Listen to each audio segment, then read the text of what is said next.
is an empty distinction, designed for any person or group who chooses to challenge the establishment. This isn't to be confused with the fictional Al-Qaeda, which was actually the name of a computer database for the US-supported Mujahideen in the 1980s.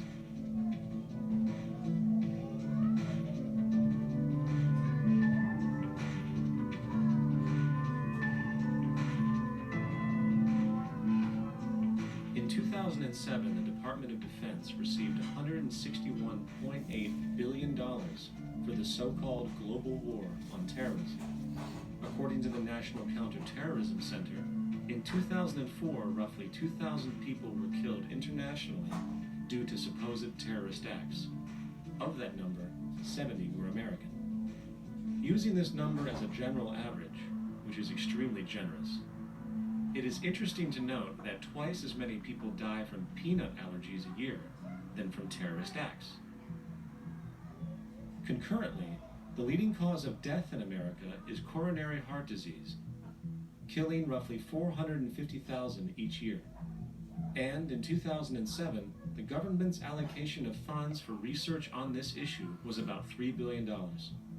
This means that the US government in 2007 spent 54 times the amount for preventing terrorism than it spent for preventing a disease which kills 6,600 times more people annually than terrorism does. Yet, as the name terrorism and Al-Qaeda are arbitrarily stamped on every news report relating to any action taken against US interests, the myth grows wider. In mid-2008, the US Attorney General actually proposed that the US Congress officially declare war against the fantasy. Not to mention, as of July 2008, there are now over 1 million people currently on the US terrorist watch list.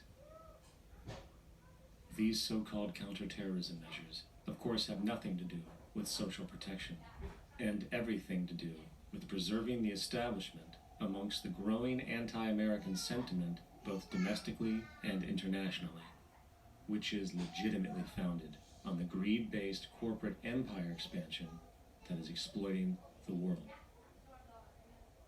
The true terrorists of our world do not meet at the docks at midnight or scream Allah Akbar before some violent action. The true terrorists of our world wear $5,000 suits and work in the highest positions of finance, government, and business. So, what do we do?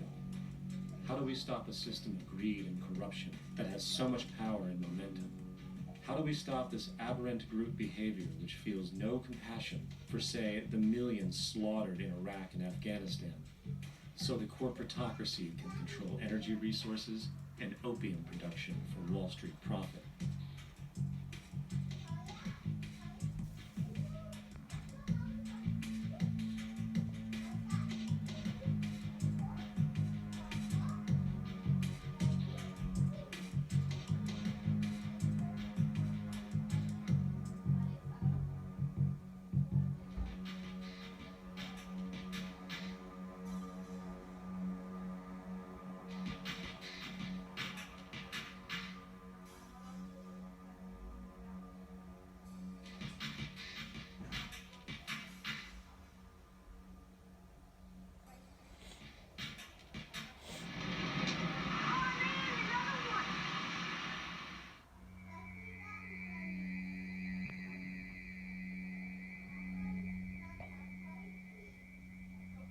How do we stop a system of greed and corruption that condemns poor populations to sweatshop slavery for the benefit of Madison Avenue?